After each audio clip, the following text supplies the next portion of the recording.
Graça e paz da parte do nosso Deus e Pai e do nosso Senhor Jesus Cristo.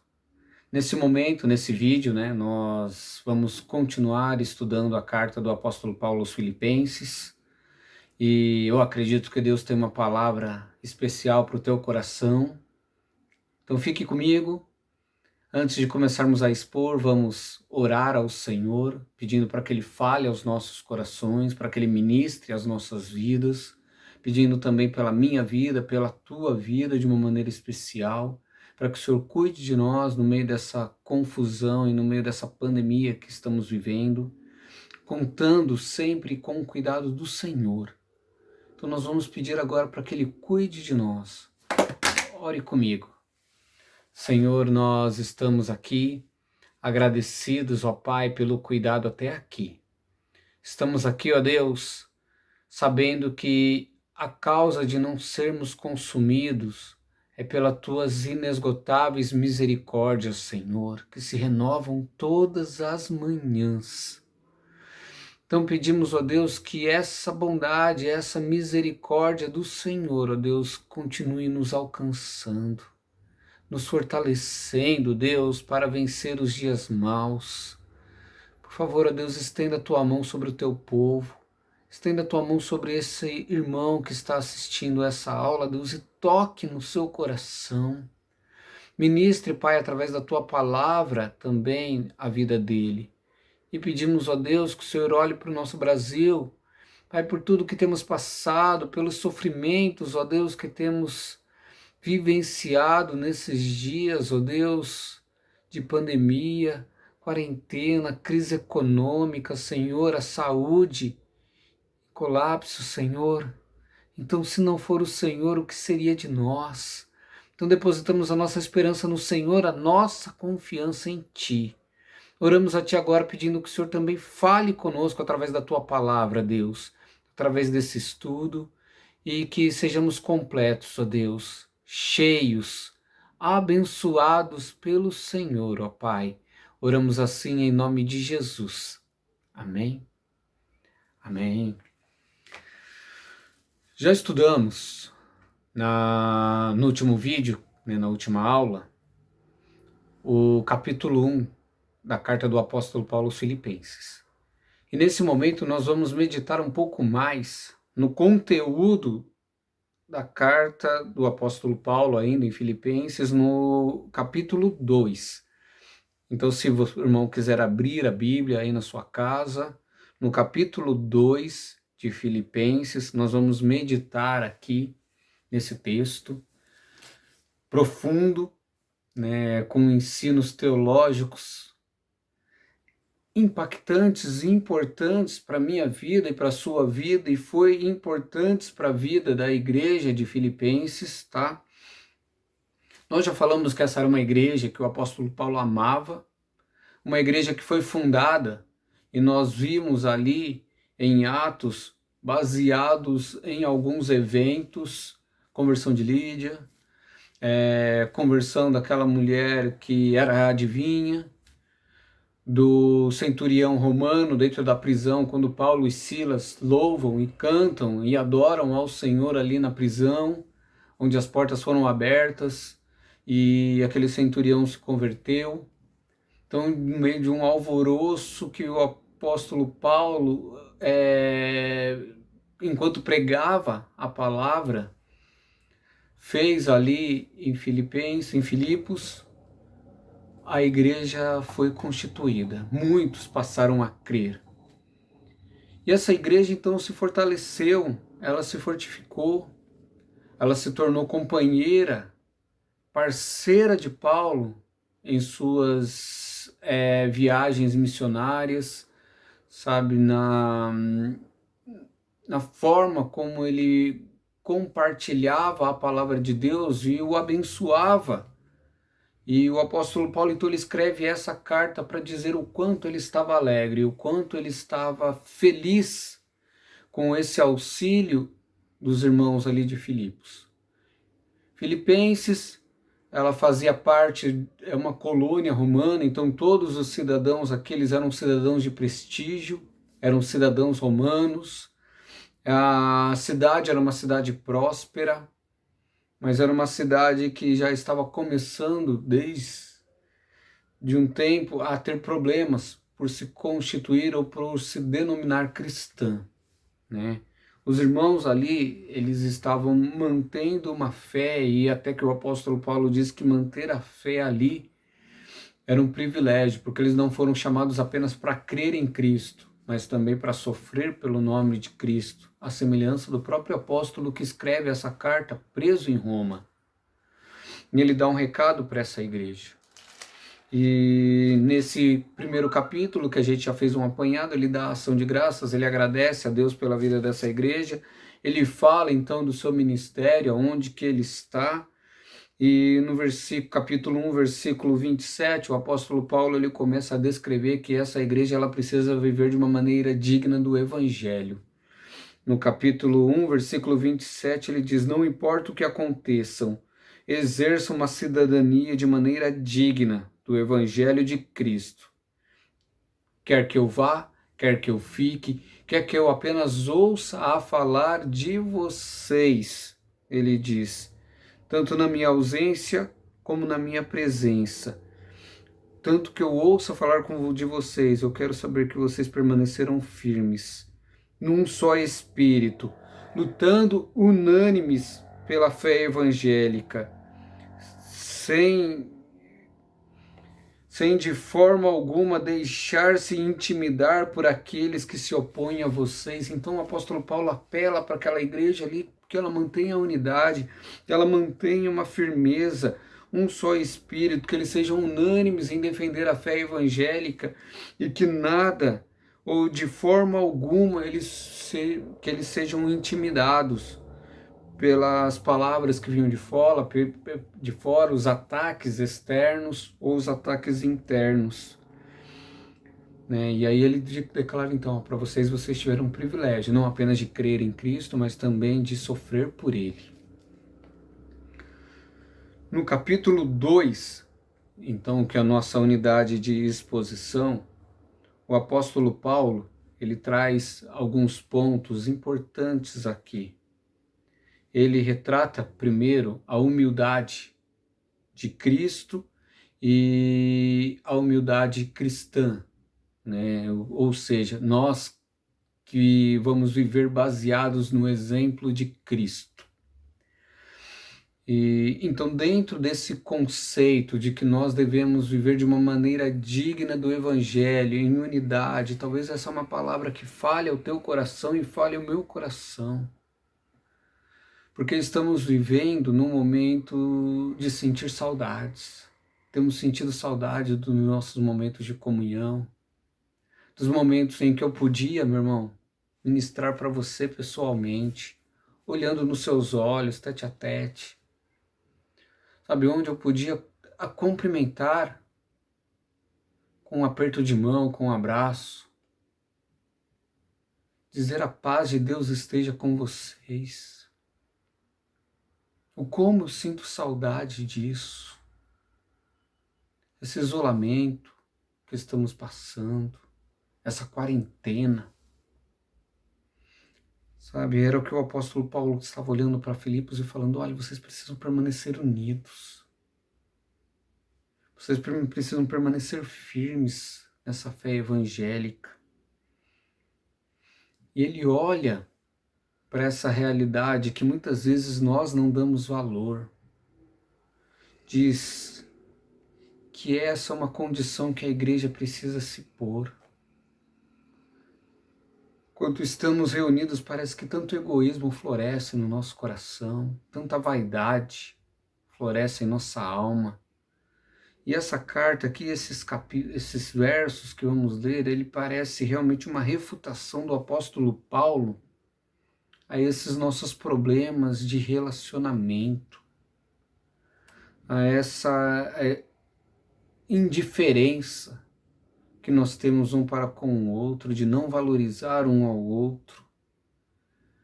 E para lidar com esse problema, então, que o apóstolo Paulo ele até chama a atenção de Evódia e Sintique, duas irmãs fiéis, crentes, que viviam em discussão, mulheres ativas na igreja, que já não conversavam, não se suportavam. Isso só acontecia naquela época, né? Na nossa época não acontece. Então é com esse tipo de relacionamento, com esse problema que o apóstolo Paulo ele começa a lidar. Fora algumas doutrinas erradas.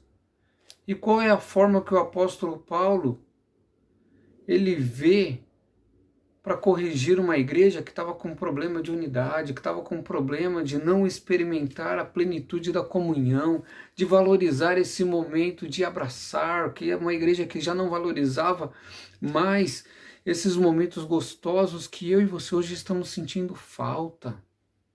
Ele lida com isso usando a teologia. E é isso que é o coração dessa carta, que é esse capítulo 2. E é ele que nós vamos meditar agora. Então vamos abrir as nossas Bíblias. Filipenses capítulo 2. Então depois que o apóstolo Paulo ele desafia a igreja a viver de um modo digno do evangelho, né, que eles sejam unânimes, que eles lutem juntamente pela fé evangélica, que eles, né, busquem o interesse não simplesmente deles, mas uns dos outros. O apóstolo Paulo, então, ele coloca no capítulo 2, dizendo, se por estarmos em Cristo. Então ele traz uma realidade extremamente importante aqui, que é a base, né, para que eu comece a me relacionar com os meus irmãos. É minha base para que eu me relacione com você, meu querido que está me assistindo. Se estamos em Cristo, o estar em Cristo significa salvação, se é que fomos salvos por Ele, se é que hoje temos um novo domínio sobre a nossa vida, e esse domínio é Cristo. Se é que eu hoje vivo de uma maneira digna do Evangelho, se eu luto pela fé evangélica, se eu estou firme num só espírito, se eu estou unânime na mesma forma de pensamento, ou seja, se eu estou em Cristo, sabe, se eu tenho o Espírito Santo do Senhor na minha vida, ele começa a dizer, se há alguma motivação nisso, existe alguma motivação para que você que está em Cristo, você usufrui dos benefícios da salvação, você foi justificado, você está sendo santificado, você vai ser glorificado, e dentro desse processo o Senhor te redimiu, o Senhor te declarou justo, te purificou, sabe, Ele tem nos libertado dos nossos pecados, moldado o nosso caráter. Então, se por estarmos em Cristo, se usufruímos desses benefícios da salvação, existe alguma motivação na minha vida? Ele expõe aqui algo, né? Olhando, sim, existe uma motivação, se existe alguma exortação de amor, um encorajamento para que eu ame. É isso que ele está trazendo. O termo exortação, aqui na tradução da NVI, também pode ser traduzido como encorajamento, como aconselhamento, como fortalecimento. Então ele diz, se existe então esse encorajamento de amor, se existe essa exortação de amor, se existe algo desse tom, se estamos em Cristo, existe. Porque Cristo é o nosso padrão, Cristo é o padrão de amor. Então quando eu olho para Ele, eu sou motivado, eu sou exortado, eu sou encorajado a amar, porque Ele me amou enquanto eu era ainda pecador. Porque Cristo me amou, entregando a sua própria vida no meu lugar. Porque Cristo me amou a ponto dele ir para a morte, morte de cruz. Cristo me amou e se entregou em meu lugar. Então, se existe alguma motivação para nós que estamos em Cristo, se existe alguma exortação de amor, se existe alguma comunhão no Espírito, uma comunhão ligada, onde que nós somos um, independente das nossas diferenças étnicas, diferenças sociais, econômicas, sabe, da cor da pele.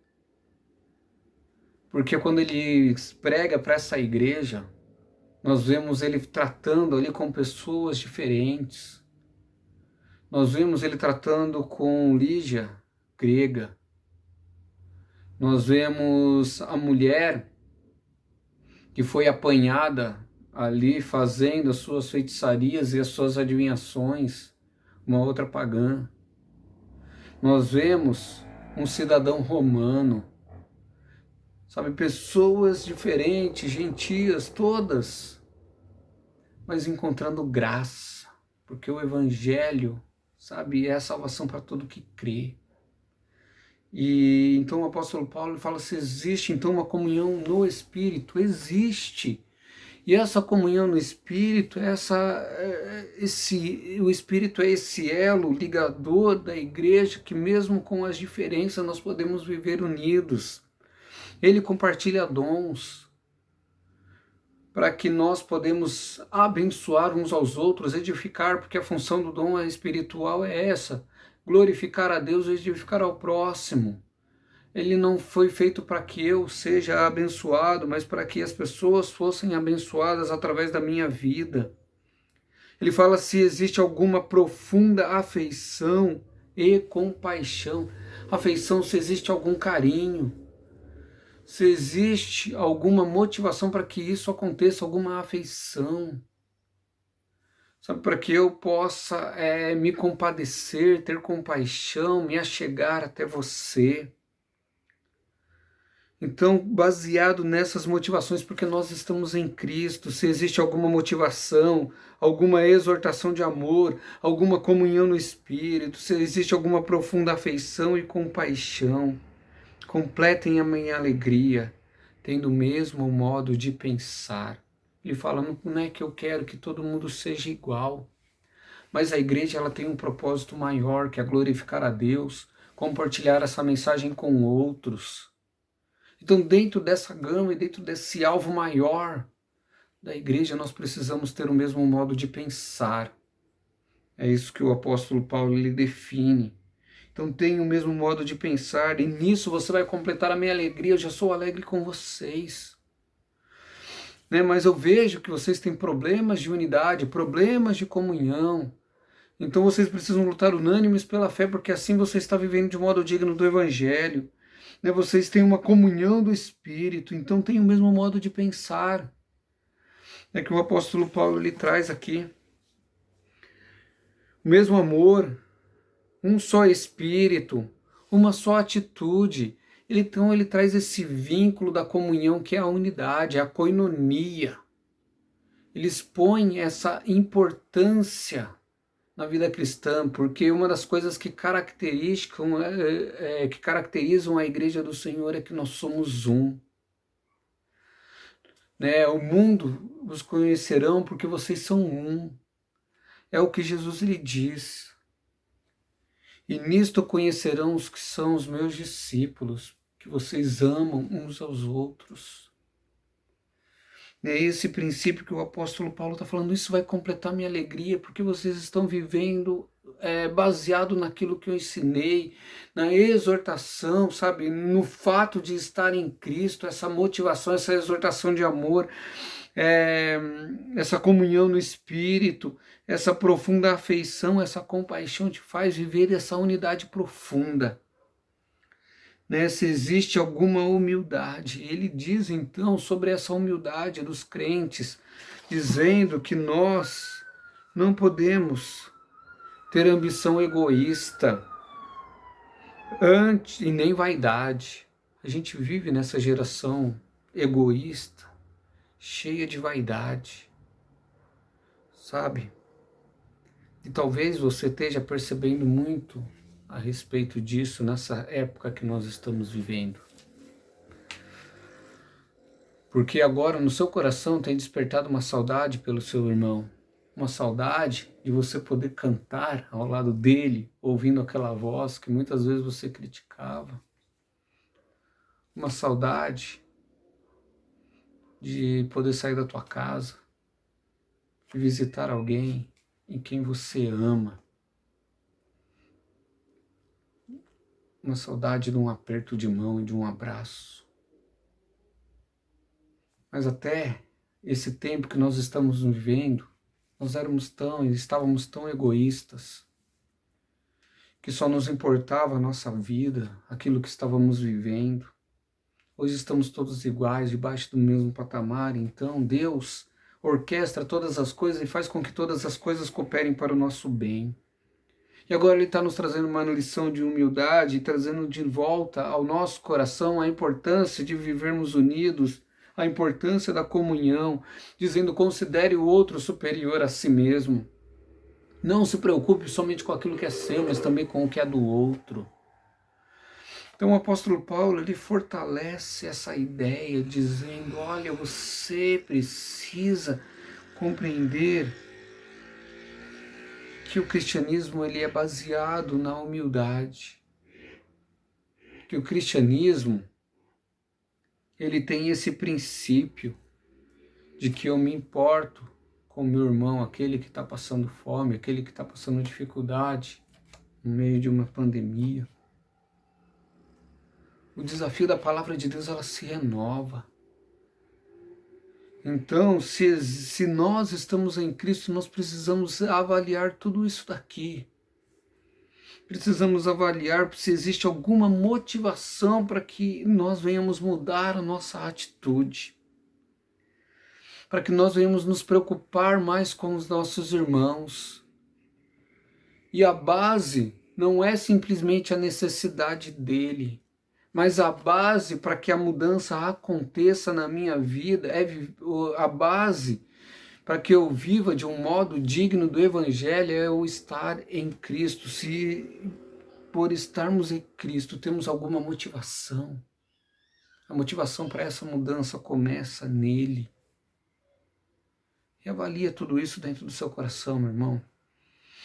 Depois ele começa a tratar, então, para resolver problemas práticos. O apóstolo Paulo ele traz teologia. E é isso que nós vamos pensar agora aqui, a respeito da humilhação e da exaltação de Cristo.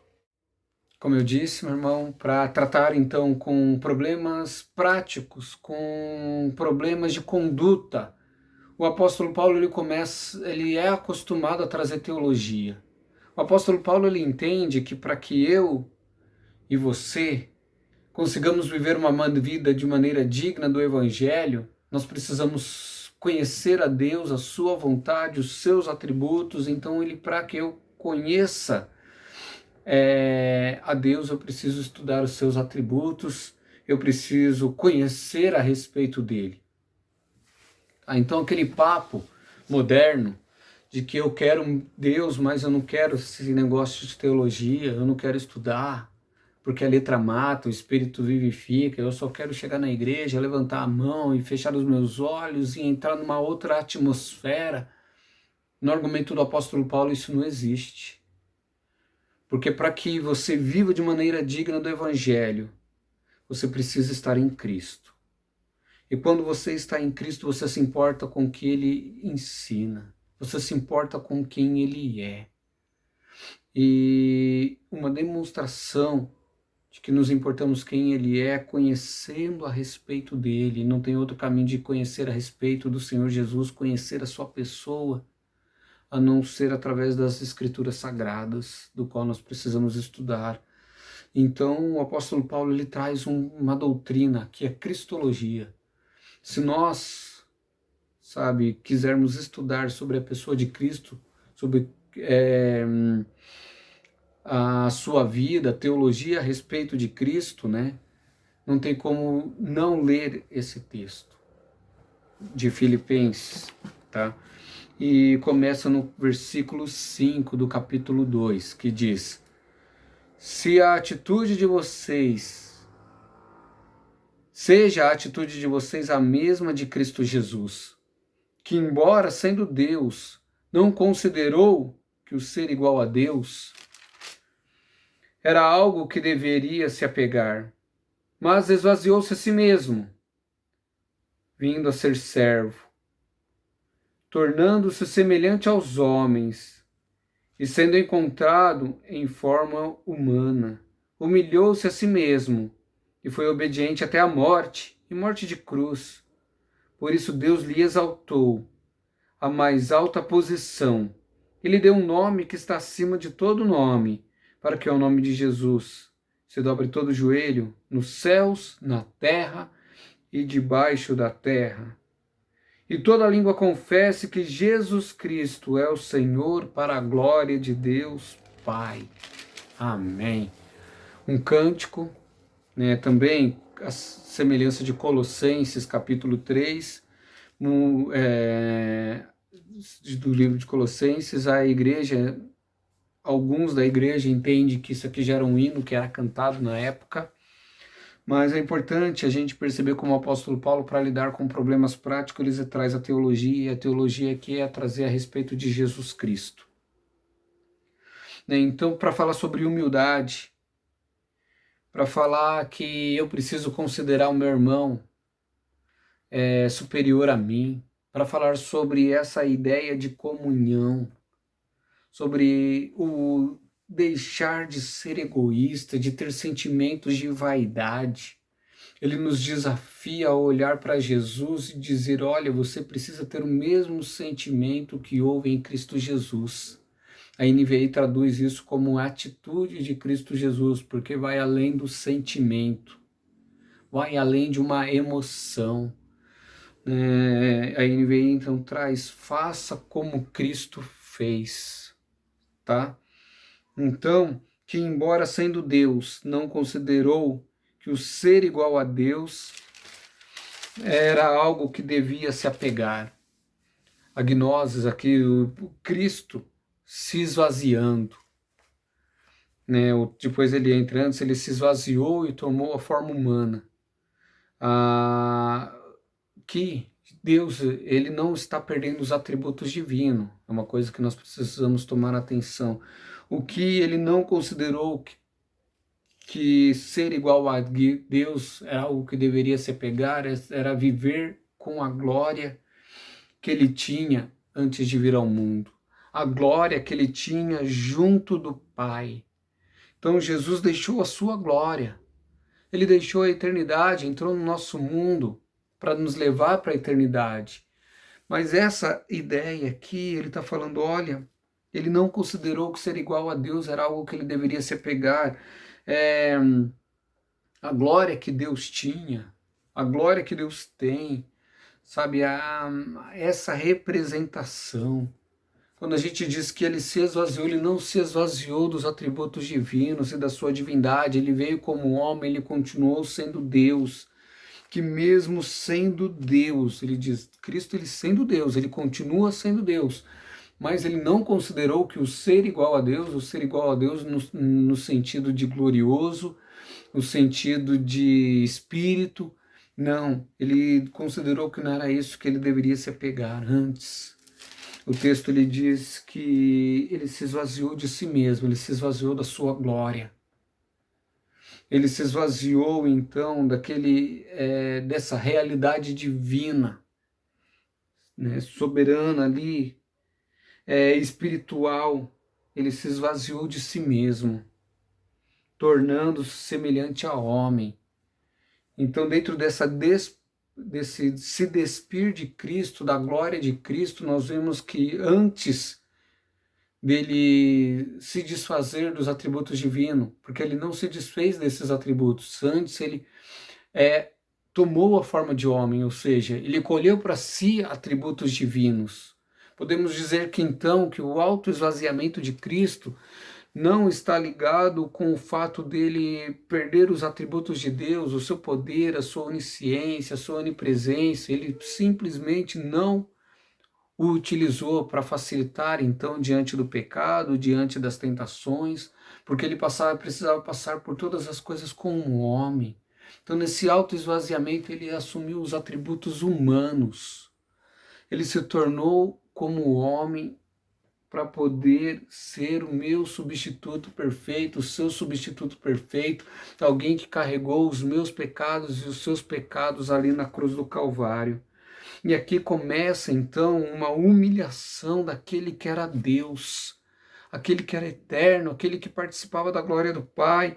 Então, dentro da sua humilhação progressiva, nós vemos Cristo, então, se tornando como servo dentro do seu autoesvaziamento, ou seja, aquele que serve, aquele que lava os pés, aquele que vai até a morte. Esse Cristo não simplesmente se tornou como ser, mas ele se tornou como homem, e não somente semelhante a homem, mas na forma humana, dentro da sua forma física. Então, confrontando o gnosticismo aqui também, né, dizendo que a matéria não é boa. Sim, Jesus se manteve como matéria. Ele não simplesmente tomou a forma humana, se tornou semelhante como homem, mas se tornou em forma humana, de carne e osso, nasceu da Maria, ali através, sim, do Espírito Santo, mas ele teve a mesma experiência que eu e você nós temos aqui na Terra como ser humano. Então ele tomou a forma humana e ele humilhou a si mesmo nesse fato, nesse ato de humilhação. Por isso Deus lhe exaltou, né? Não, continuando aqui dentro da sua humilhação, e sendo então encontrado nesta forma de homem, ele foi obediente como servo até a morte. Então Cristo trilhou um caminho difícil dentro da sua humilhação. Cristo trilhou um caminho de dor. Não simplesmente ele deixou a sua glória para vestir, né, um corpo mortal, como também ele foi obediente, ele teve que experimentar a morte no meu lugar e no seu lugar. Deus se fez homem, habitou entre nós, no meio de uma geração corrupta, miserável, depravada. E ele se humilhou dentro dessa realidade. E não simplesmente isso, como servo, ele foi obediente, obediente até a morte. E o pior de tudo, morte de cruz, que era a pior morte da época, porque somente os bandidos, os adúlteros, os assassinos, a pior tipo de gente que cometeu os piores crimes eram mortos, crucificados. Olha a humilhação de Cristo, que sendo Deus, ele foi se rebaixando, tudo isso para nos salvar. Então o apóstolo Paulo ele diz, olha, tenha a mesma atitude que Cristo. Abandone todos os seus motivos de glórias, de vanglória, toda a sua vaidade, todo o seu egoísmo, tenha o mesmo modo de pensar, considere o outro superior a si mesmo, assim como Cristo tem essa mesma atitude. Deixa do seu salto, sabe? Desça. Tire esse orgulho do seu coração. E ele termina falando ainda aqui sobre essa exaltação de Cristo, por isso Deus o exaltou. E agora pensando então nessa exaltação de Cristo, aqui do versículo 9 em diante, do capítulo 2 de Filipenses, diz, por isso Deus o exaltou à posição mais alta, porque ele se humilhou, sabe, a ponto de ir para a morte, aquele que se fez carne, aquele que se fez homem, aquele que habitou entre nós, que foi tão obediente que morreu uma morte de cruz, mas por isso Deus lhe exaltou, a partir do momento da sua ressurreição, ele deu uma posição mais alta, ele deu um nome que está acima de todo o nome. E para que ao nome de Jesus se dobre todo o joelho no céu, na terra e debaixo da terra. Então ele fala que o nome de Jesus, ele é tão poderoso, esse nome de Jesus que Deus o deu, sabe, o próprio Deus lança luz em cima de Cristo. O próprio Deus, ele dá importância a Cristo. E quem sou eu, quem é você, para que não venhamos fazer o mesmo? Deus então lança a luz para Cristo, então a luz não é minha, a glória não é minha, sabe, o poder não é meu. Então não se preocupe, não se vanglorie além do que convém, Sabe? É isso que o apóstolo Paulo está te ensinando. Então, não seja egoísta, não seja vaidoso. Antes, Deus, mesmo o próprio Deus, jogou a luz sobre Cristo. O próprio Deus exaltou o Senhor e lhe deu um nome que está acima de todo nome. Ele usa aqui todas as esferas de espaço, de tempo, de lugar, ou seja, acima do céu, na terra, debaixo da terra, debaixo desse nome, todo joelho se dobre. Todos vão se dobrar diante do senhorio, diante da autoridade do nome de Cristo. E toda a língua confesse que Jesus Cristo é o Senhor, para a glória de Deus Pai. Então, da humilhação, Cristo parte para a exaltação. E o que ele está dizendo aqui, que seja para salvação, seja para perdição, todo joelho se dobrará e toda a língua confessará que o Senhor Jesus Cristo é Deus, para a glória de Deus Pai. O incrédulo vai passar por isso, mas só que vai ser tarde demais. Talvez você que está me ouvindo ainda não tomou essa decisão, mas hora ou outra você vai declarar que Jesus Cristo é o Senhor. Eu só espero verdadeiramente que não seja tarde demais. E eu oro por isso agora e peço para que Deus toque no seu coração para que não seja tarde demais e você venha declarar Jesus Cristo como Senhor, como Salvador. Porque alguns vão declarar já na perdição e vão falar realmente é verdade. Jesus Cristo é Senhor. É verdade, Jesus Cristo é tudo aquilo que eles disseram, que os crentes pregavam, que os evangélicos professavam. Eu só espero que não seja nessa hora, no momento de perdição, eu espero que seja agora, é porque este é o momento aceitável, esta é a hora que Deus está falando no seu coração, para que você venha então olhar e a importância de estarmos em Cristo e sermos transformados e modificados pela experiência e pelo exemplo que Ele nos dá. O apóstolo Paulo aqui nessa carta de Filipenses, ele dá alguns exemplos. O primeiro exemplo é Cristo. O segundo exemplo é a própria vida dele. Depois nós vemos ele usando Timóteo, o jovem Timóteo, como um exemplo de cristão fiel. Ele cita Epafrodito, membro da igreja de Filipenses. Então, dentro desses exemplos, ele traz a importância do serviço, a importância da unidade, a importância de servirmos a Deus em unidade uns com os outros. O exemplo maior é Cristo. O exemplo grandioso é Cristo, que se humilhou, sabe? Desceu e se fez homem, servo, se fez homem. E como homem, tomando a forma de homem, corpo de homem, foi até a morte, morte de cruz, mas Deus lançou luz sobre Cristo. É exaltação. É Cristo sendo adorado, Cristo sendo exaltado, é Cristo sendo magnificado, é Cristo sendo maravilhado por todos. Eita riqueza, é glorioso demais. Queria que nós víssemos isso. Então esse ponto teológico amarra essa carta do apóstolo Paulo. Então ele diz, e ele continua no versículo 12, assim, meus amados irmãos, vocês sempre me obedeceram, não apenas na minha presença, porém muito mais agora na minha ausência. Então ponham em ação a salvação de vocês com temor e tremor.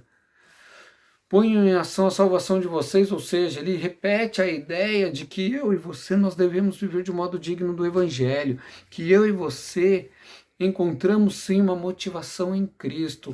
Eu e você sim, nós encontramos uma exortação de amor. Em Cristo nós encontramos sim uma comunhão no Espírito. Em Cristo nós encontramos sim uma profunda afeição e compaixão. Então, com essa base, ele diz: ponham em ação a salvação de vocês. né? Vocês foram salvos, mas vocês precisam desenvolver essa salvação, e isso se chama santificação com temor e tremor. Pois é Deus que efetua em vocês tanto querer quanto efetuar, mas isso Ele faz quando nós estamos em Cristo, quando nós estamos submissos à sua vontade, né? Quando nós estamos desenvolvendo a nossa salvação, então Ele efetua na nossa vida o querer. Então aquilo que eu quero é transformado, aquilo que eu quero é restaurado para a glória de Deus Pai, e aquilo que eu faço é uma consequência do meu relacionamento com Ele, porque eu quero fazer aquilo que agrada o Senhor, né? Então ele fala, faça tudo sem queixas, sem reclamações, sem discussões, para que vocês venham se tornar puros e irrepreensíveis. A murmuração, as queixas, elas ofuscam a glória de Cristo na minha vida e na sua vida. Então, nesse período que nós estamos vivendo, se nós só murmuramos porque estamos tão cheios de más notícias e o nosso coração começa a ficar penoso, a nossa alma fica amarga. O apóstolo Paulo fala que não é isso, e a gente vai ler, e quando estudarmos o capítulo 3, ele vai falar que não é isso que deve ocupar o nosso coração e a nossa mente, que antes nós não devemos andar ansioso por coisa alguma, que tudo nós devemos levar a Deus, diante de Deus, com oração e súplicas, com ações de graças, porque o Deus de paz estará agindo no nosso coração para mudar a nossa história, mudar a nossa vida. Então aqui ele diz isso, que nós não devemos nos queixar, que nós devemos ser irrepreensíveis diante desse mundo, né, difícil, desses filhos de Deus que se tornaram inculpáveis nessa geração corrompida e depravada. Nós devemos ser como estrelas que brilham no universo, e essa estrela brilha no meio da escuridão. Quanto mais uma estrela é notada, quanto mais o céu está escuro. Então, diante de uma escuridão tremenda, é que a minha luz e a tua luz precisa brilhar. Diante de um momento de crise social, de crise política, de brigas e de intolerância, a minha luz, a sua luz, ela precisa brilhar. É isso que o apóstolo Paulo ensina, a partir do versículo 12 até o versículo 17. Ele fala, olha para mim, vivam comigo, minha vida está indo para eu estou partindo e pode ser que eu morra, eu estou preso. Minha vida está sendo oferecida como oferta de bebida. Mas permaneçam nisso que eu estou ensinando, porque eu vou ter certeza que tudo o que eu vivi não foi em vão, e o que eu ensinei não foi em vão.